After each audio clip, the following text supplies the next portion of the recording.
Thank you. I'm very proud to stand here with my friend and colleague Harvey Epstein. This is a critical but not complicated issue. We're talking about $10 million in an enormous state budget. We need to put more money into abortion care services in a variety of ways. And the governor's listed out quite a few items in her budget. That's still not enough, so we need to keep pushing.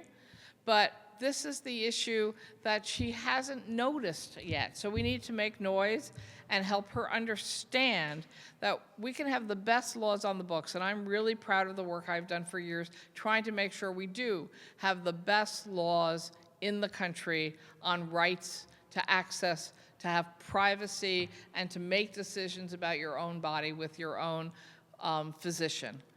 And yet, if, just like Harvey said, if there's not providers there available to you, then we failed the assignment. So we have to make sure that doctors and physicians' assistants and nurse assistants and everyone who's already in scope of practice able to provide these services actually has the training to do so. I'm standing in front of a whole group of people who want that right and need this training or may already have had this training.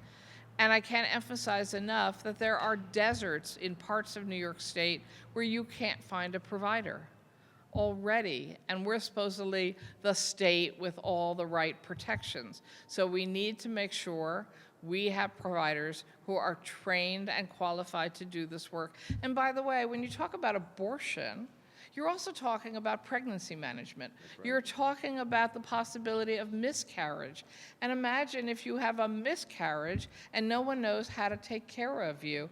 Well, we know what's happening in other states that have actually outlawed abortion.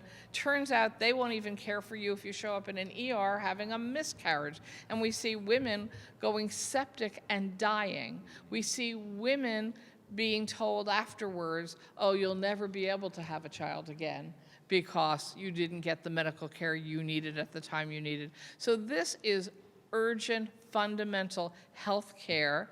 We have the laws. We need to make sure we have enough providers. The model for creating sites that can do this training, it's not even reinventing the wheel. There are other successful models around the country. We just need to do them here in New York.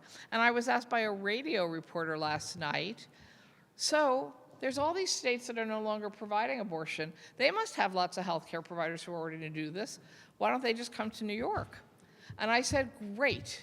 Everybody living in one of those terrifying states should come here and live in New York and come here and work in New York. We welcome you. We share your values. And we need more healthcare providers in all kinds of healthcare in New York State. So I have no fear of professionals from other states choosing to come here because we're sane and we try to provide the right health care. Well, some of us are sane. We try to provide the right health care services and values and civil liberties and human rights here in New York State that we are seeing not happening in other states. Hell, we put it in our Constitution this year. We're the right state for us to be doing this. It's such a no-brainer.